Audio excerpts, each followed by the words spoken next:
Hi everyone, in this video we're going to look at one mindset that always helps me to get out of a watercolour rut.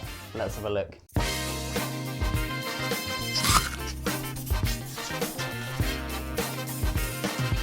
My name's Tom, welcome to the studio. As you may have seen in some of my previous videos, I am at least a little bit of a geek when it comes to some of this kind of painting theory stuff.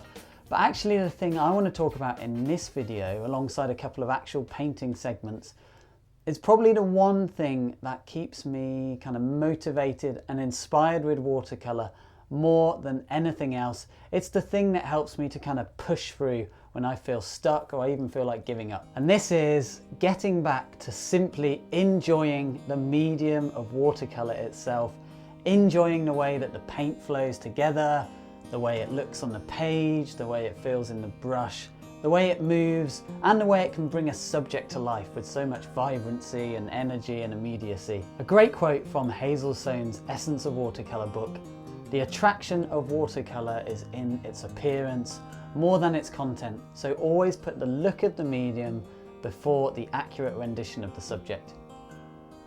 So yes, simply the look of a nice clean wash on the paper is so beautiful in itself, and often the less we try to do with it, the better it can look. Of course, understanding kind of tonal values, colour and all this other theory, it's only going to help make us a more accomplished painter. It's going to help us be less frustrated less of the time, but actually often remembering to simply enjoy the process and the journey of exploring our subject matter, whilst also letting the joy that is watercolour kind of do its thing. Actually, this can often give us the best results, and it is certainly the most fun way to work that I have found for myself. So first up, I want to share a recent painting of a hyacinth macaw, and this was off the back of a bit of a rut, and also chatting with a watercolourist friend of mine, Natalia, who I will talk about more in the second half. And we're talking about simplifying, simplicity, enjoying the paint, and this is what I painted, so let's have a look. Okay, so first off, I am just using a phthalo blue and an ultramarine blue, and I'm really just creating lovely big fresh washes using a big brush, lots of water, lots of pigment, and letting all the colours just flow together, slowly dropping in kind of stronger mixes, denser pigment as I go, really focusing on just a really big brush, leaving big areas of the whites of the page, big bold brush strokes, letting the brush strokes hit other brush strokes, letting the colours run together. Keeping the colours fairly simple, but not being afraid to kind of chuck in some similar colours, like a bit of turquoise thrown in there. Really going deep and bold with my darks as well. I love working with deep, rich darks. It's so much fun. It can instantly push a watercolour that little bit further forward, and when done wet into wet, we get these really wonderful, deep, kind of velvety colours that I absolutely love working with. You can also hopefully see that I'm working fairly fast. This is quite a big painting at a half sheet. And you can see that even some of the initial washes are actually still wet. So I'm working very fast here. It's in an attempt to keep things fresh, keep things fun, really trying very hard not to get bogged down in particular areas for too long, trying to paint a little bit more intuitively. So I'm still very much using light and shadow and tonal values, but I'm actually much more focusing on the quality of the paint. So here into this drying wash that's still got a slight moistness to it, I'm actually dropping in and splattering kind of opaque paint. I'm even kind of spraying water into it. All of this stuff is giving all of these really lovely effects. So that's the point. I'm really putting emphasis on the look of the paint, some of the effects that I can create, still thinking about light and shadow and form, but really playing around with it. And also one thing I want to focus on that I always have a lot of fun with here is really playing around with lost edges, and where do we put detail and where do we not have detail. So the eye and the head here are obviously going to be an area of slightly more detail, but as we move away from that kind of focal area, I'm really happy to leave those big bold brush strokes with lots of whites of the page showing.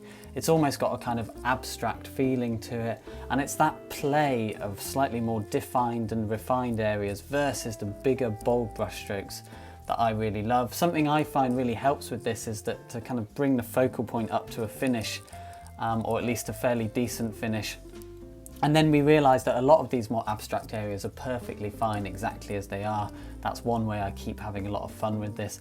As I home in on the focal area, I am looking for cast shadows and a bit more kind of strong tone and tonal value, but again I'm trying to work predominantly wet into wet, trying to keep the washes nice and clean and clear, and really only kind of do in many areas just one wash, and then in this kind of more focal area kind of 2 washes, an absolute maximum of kind of 3 washes as we move into creating the dark of the eye. And I do actually like a little bit of detail. I don't want detail everywhere. I don't want to get into painting individual feathers or anything like that. But one of the things that I find really enjoyable is creating some sort of sense of realism. And I felt that the beak and the eye were a fantastic opportunity to create a little bit of realism or a sense of realism. That coming from tonal values, a few softer edges, and in the eye in particular, just looking for that little extra subtlety of tone and smaller shape and highlight. So just that little bit of subtlety here and there. And then just to finish it off, getting out the big brush again, loads of turquoise, which is one of my absolute favourite colours, and just splashing a big old brush stroke down, letting all the colours run together again. There's no danger here because the rest of the painting is dry, so I can really just have fun kind of splashing the paint around, just playing with big brush strokes, trying to create an interesting composition. And for me, this really kind of nailed what I was after, which was playing with the paint, letting the paint do its thing, having loads of fun with the paint, big brush, lots of pigment, lots of water, letting it all run and seeing what happens. So it may be that in many people's eyes, it's not necessarily the best painting or even that appealing as a final result, but I had so much fun painting it and I just loved every second of it, and it kind of reignited a watercolour spark for me.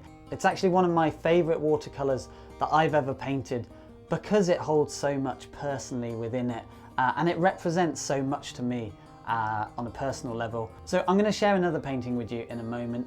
If you're enjoying these videos, you're getting something out of them, please do consider subscribing and hit the bell to be notified of lots more videos to come.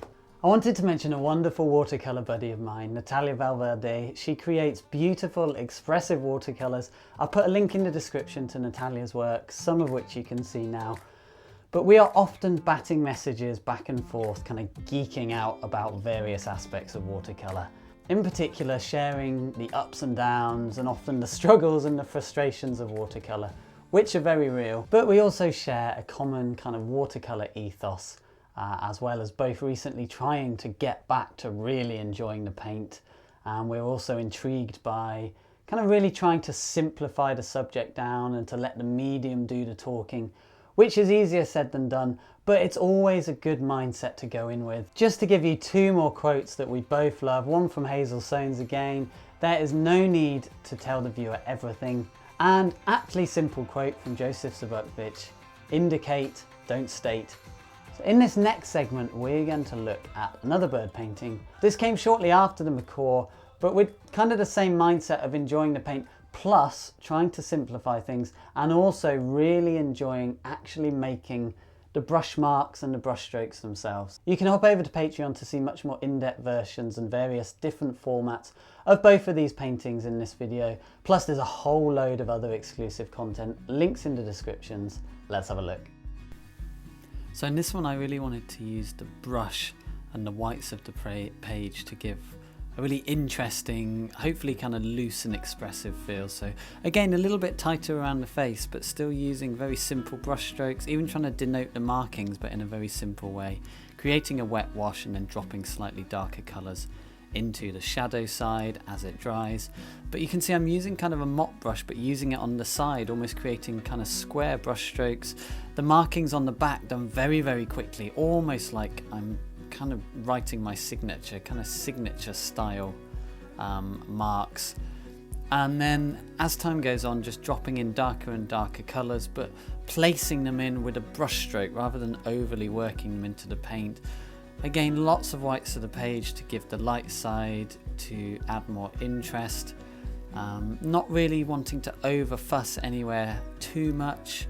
Trying to create lots of soft edges within the form of the bird, but also between the background and the bird itself. And then very finally, similarly to the macaw, just tightening up a little bit around the face, but still very much trying to keep it simple, letting the paint do the talking, letting the brushwork do the talking, and of course, having fun with both of those things as I go. There we go, guys. So to sum up, whenever I find myself kind of very frustrated or just stuck with where I want to go with my own painting, it is always the thoughts of just simply enjoying the medium and enjoying the paint and the process that gets me right back on track. So in some ways, I think that kind of makes it one of the best bits of watercolour advice, certainly for myself, and certainly one that I try to pass on to other people. The rest is just time spent with the brush in the hand, actually doing some painting.